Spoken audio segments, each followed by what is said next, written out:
chers abonnés, bonjour. Je suis Marlène Cagé et je suis heureuse de vous retrouver aujourd'hui.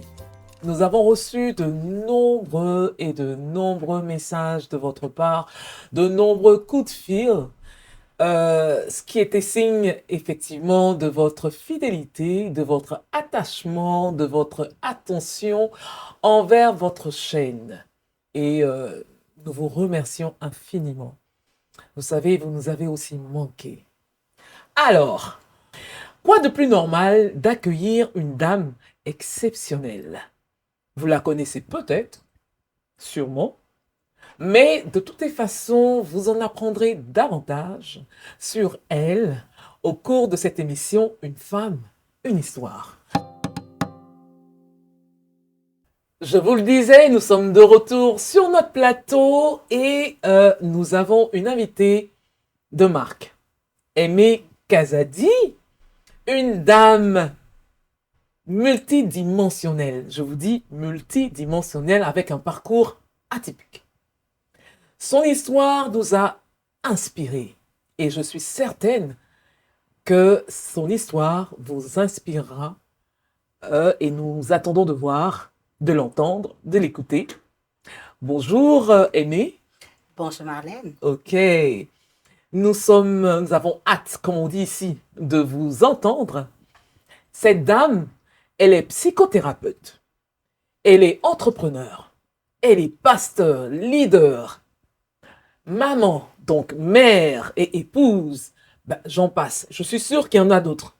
Je vous laisserai découvrir et pasteur Aimée, Madame Aimée Kazadi, Madame Kazadi, mais on dira simplement Aimée, nous expliquera un peu, nous racontera un peu son parcours. Alors, est-ce que tu peux nous dire un peu ton parcours? Qui es-tu? Mon parcours, qui je suis? Moi, je suis Aimée Kazadi. Je ne suis pas née Kazadi. Kazadi, c'est mon mari. Uh-huh. Je suis devenue Kazadi par les liens du mariage. Et quand on me demande de me définir, j'aime commencer par là et de dire, je suis la fille du roi des rois. Oh. Je suis la princesse de Jésus. Sa bien-aimé, sans lui, ma vie n'aurait pas de sens. Mm-hmm. Donc, oui, c'est à ce point-là que pour moi, c'était important de rencontrer un homme qui soit aussi le Fils de Dieu, le Prince de Jésus. Mm-hmm. Et voilà, c'est pour ça que je m'appelle Madame Kazadi. Soit dit en passant, Madame Kazadi est l'épouse de Monsieur Kazadi, bien sûr, Ogui, qui nous fait une émission qui s'appelle Show de gare. Ouais. Donc, pour ceux qui suivent cette émission, vous voyez de qui il s'agit. Tout à fait. Ok. Est-ce que, Aimée, tu peux nous dire un peu, nous parler un peu de ton expérience professionnelle et de ton expérience sacerdotale, de ton expérience à tous égards? Nous parler un peu de cette histoire-là. Marlène, merci beaucoup pour cette question. Parler de mon expérience professionnelle, de mon expérience sacerdotale et mon expérience en tant que femme, j'arriverai pas à distinguer l'un de l'autre parce que pour moi, tout est vraiment imbriqué. Okay. Il s'agit ici pour moi de comprendre que j'ai appris en fait au fil des temps que tout est vraiment imbriqué. La vie spirituelle déteint sur le reste. Mm-hmm. Donc, moi, quand j'ai grandi, j'avais un rêve. Okay. Mon rêve à moi, c'était d'avoir un métier où je serais capable d'être utile aux gens. Okay. C'est pour ça que je rêvais d'être médecin. Parce que le médecin fait beaucoup. C'était pas pour le titre ou le luxe, mais pour la capacité que ce médecin-là avait de pouvoir faire du bien, de pouvoir changer la douleur de quelqu'un et de faire en sorte que cette personne se porte bien après. Voilà. Est-ce que tu as été médecin? J'ai pas été médecin. Mm-hmm. Alors, moi, je viens d'une famille vraiment très, très modeste. Alors, penser que je pouvais aller faire des études médicales, c'était hors de notre portée. Okay. Parce que ça coûte extrêmement cher. Et je viens d'une famille de 10 enfants. Oh. Donc, c'était pas humainement possible, mais c'était un rêve quand même. Alors, quand j'ai vu que financièrement, ça ne pouvait pas se faire, je me suis contentée d'être infirmière. J'ai fait des études d'infirmière. Par la grâce de Dieu, je suis arrivée aux États-Unis et puis je pouvais me permettre de payer ces études-là en étudiant, en travaillant. Donc, je travaillais et puis je payais mes études. Alors, une fois que j'étais infirmière, j'étais déjà mariée, j'avais mes enfants. Je me suis rendu compte que, oui, il y avait ce côté d'humain que je voulais. Mais pendant mon parcours en tant qu'infirmière, il y avait quelque chose qui me revenait sans cesse. Déjà, pendant ma formation, tous mes professeurs me disaient, oh, mais t'es bonne en counseling. Les clients aiment beaucoup t'écouter. Ils se sentent bien quand ils t'ont écouté. Et pour moi, je me disais, ben, parce que c'est ce que je suis. J'ai toujours été une conseillère. Quand je priais plus jeune pour avoir une direction dans ma vie, le Seigneur m'avait dit que tu es une conseillère. Mais pour moi, à cet âge-là, j'avais quoi, 18 ans, je ne savais pas que c'était un métier. Je pensais que c'était parce qu'il m'a donné l'habileté de conseiller les gens. Déjà très jeune, je voyais des personnes, même plus âgées que moi, venir me demander des conseils. Donc, mes professeurs ont remarqué ça, que j'avais une capacité de faire bien sentir les gens, non pas par mes soins infirmiers, mais plus par ma personne. Et je me rappelle que j'ai travaillé en soins palliatifs et chaque fois que j'étais là-bas, c'était comme un baume pour les gens, que je puisse leur parler, que je puisse passer du temps avec eux. Et je m'assurais que chacun d'entre eux entende au moins parler de Jésus avant de fermer leurs yeux. C'était important. Et vous avez fait ça pendant combien de temps, l'infirmerie? J'ai fait ça pendant, disons, une période de 4 ans tout autour. Tout le temps que j'ai passé dans ce domaine-là. Et qu'est-ce qui a fait le changement? Oui. Pourquoi est-ce que tu as abandonné l'infirmerie alors que tu étais j'allais dire, dans le chemin que tu avais souhaité? Oui, alors que j'étais dans le chemin que j'avais souhaité et que j'aimais et que j'avais des bons résultats aussi. Je suis arrivée à un niveau de ma vie où je sentais que mes enfants avaient besoin de leur maman. En tant qu'infirmière, en tant qu'immigrante au Canada, on a cette, on a cette poussée-là, de réussir, de devenir quelqu'un, d'être quelque part. Et des fois, on peut se perdre là-dedans parce que le besoin de réussir peut devenir plus gros, en fait, qu'autre chose. Donc, je me perdais un peu là-dedans. Je travaillais beaucoup. Je travaillais à des heures avec de longues heures et je faisais le chiffre du soir. Donc, de 16h à minuit. Donc, je sortais de la maison à 14h30 ou 15h au plus tard parce qu'il faut que tu arrives 15 minutes avant ton chiffre. Et c'était quand même loin de la maison et c'est l'heure du trafic. Donc, il fallait que je quitte toujours un peu plus tôt. Et par le temps que je retourne à la maison, il est minuit passé, ben, il est presque 1h et mes enfants dorment déjà. Ils dorment déjà. Donc, j'avais vraiment... Et le matin, il faut que je les accompagne. Je les accompagne à l'école. C'est le seul moment que j'avais avec eux. Et mon mariage battait de l'aile aussi en ce moment parce que j'avais vraiment pas le temps. J'étais occupée, vraiment.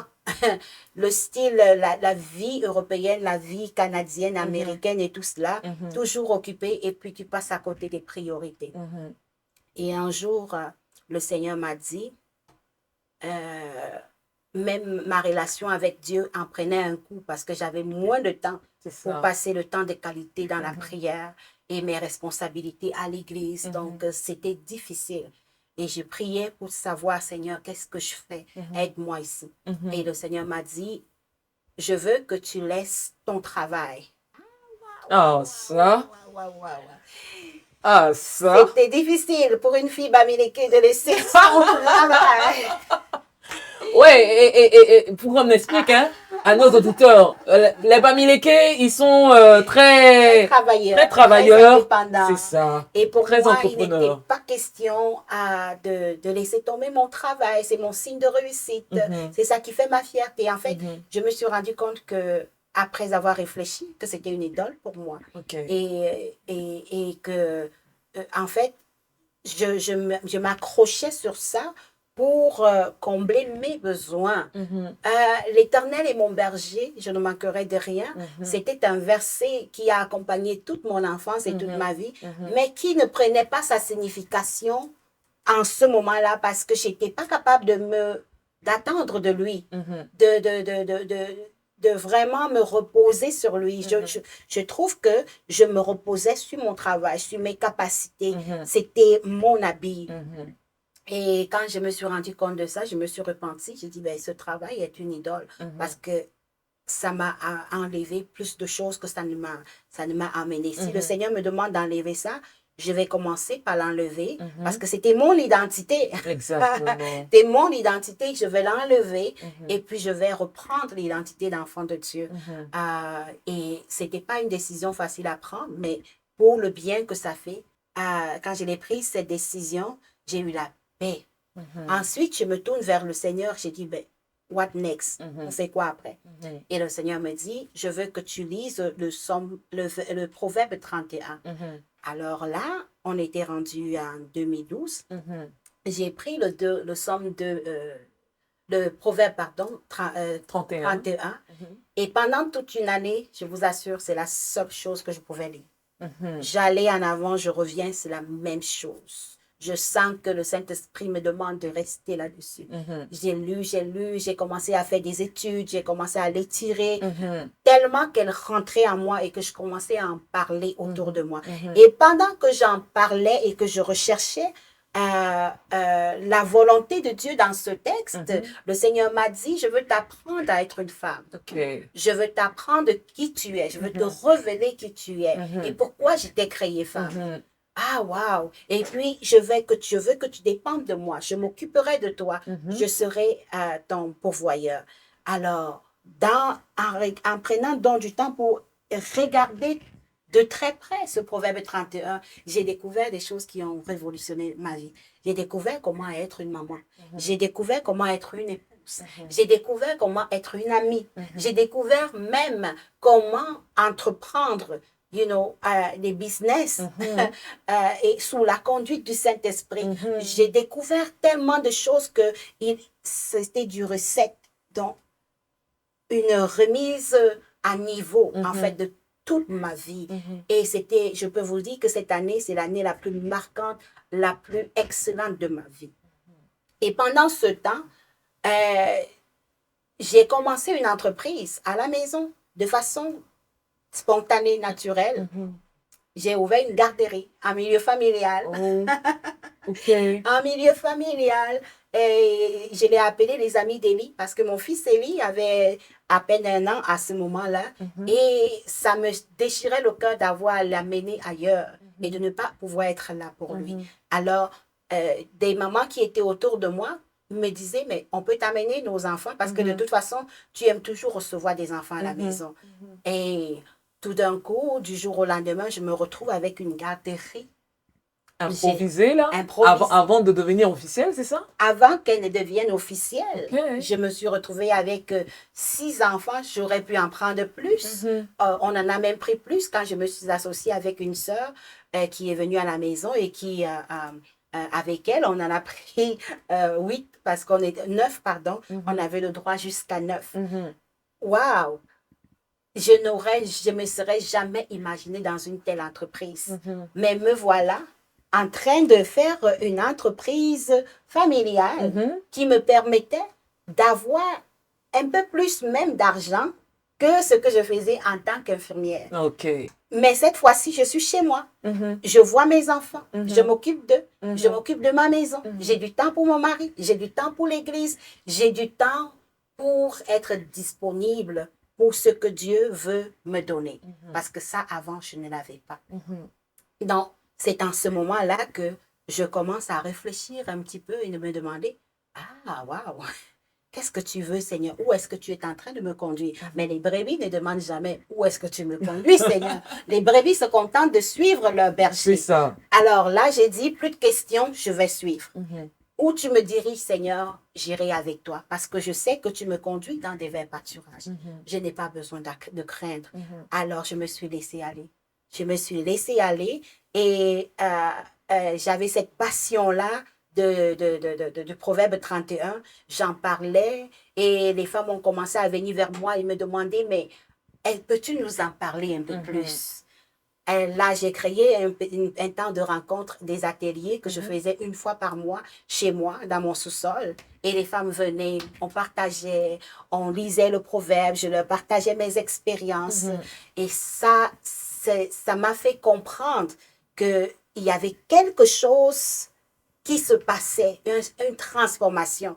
Et cette transformation m'a amené à comprendre que j'étais arrivée à une position où j'étais disponible pour les femmes et j'étais disponible pour les couples aussi parce que pendant ce temps aussi, on s'occupait des couples, mon mari et moi, mais j'étais disponible et les gens pouvaient venir me parler de leurs problèmes, me parler de leurs difficultés, me parler de leur réussite même et tranquillement, pas vite, me donner des résultats et dire, mais on aime tes conseils, on aime ceci, on aime cela, tes interventions sont droites.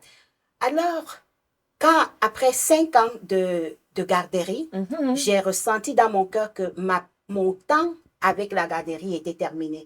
Je le ressentais. Je ne pouvais pas expliquer à quelqu'un, mais je le ressentais. Et puis, je sentais qu'il est temps de passer à autre chose. J'ai dit, d'accord, Seigneur, il est temps de faire une transition, je vais la faire. Donc, dès que mon fils va aller à l'école, moi, je vais fermer la garderie. Mais pour faire quoi, Seigneur? C'est ça. Et là, naturellement, je me suis vue en train de conseiller les femmes, leur parler, intervenir dans leurs problèmes. J'ai dit, mais tiens, pourquoi je ne peux pas faire travail social? Je vais faire travail social parce que ça va me permettre de gagner de l'argent et de faire ça en même temps.